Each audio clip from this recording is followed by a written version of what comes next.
हे कालचं चित्र आहे पुण्यामधल्या नवले ब्रिजवरचं। काल पुण्यातल्या नवले ब्रिजवरती एक आंदोलन चालू होतं आणि 2-2.5 तास पूर्ण ट्रॅफिक जाम होतं। या ट्रॅफिक मध्ये अनेक नागरिक अडकले होते।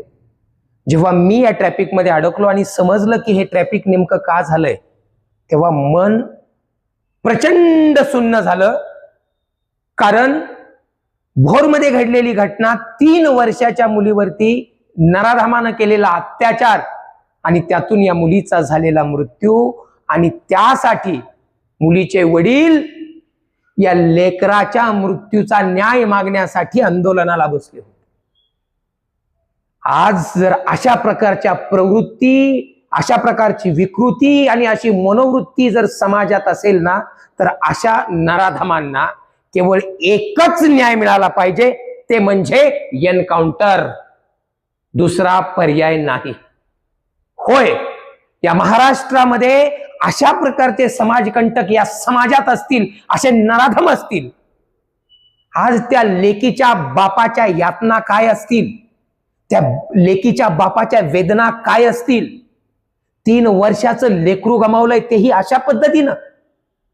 या नराधमांना या महाराष्ट्रामध्ये असाच मेसेज गेला पाहिजे की जर अशी घटना घडली ना, त्याचं एकच फळ मिळतं, ते म्हणजे एन्काउंटर। पोलीस यंत्रणा ते करू शकते। सन्माननीय मुख्यमंत्र्यांनी खरंच हे पाऊल उचलावं आणि या लेकीला न्याय मिळवून द्यावा, या लेकीच्या वडिलांना न्याय मिळवून द्यावा। ज्या क्षणाला पोलीस रिव्हॉल्वरच्या बंदुकीतनं निघणाऱ्या गोळ्या या नराधमाच्या छातीवर घुसतील ना, त्या क्षणाला खऱ्या अर्थानं या लेकीला न्याय मिळेल।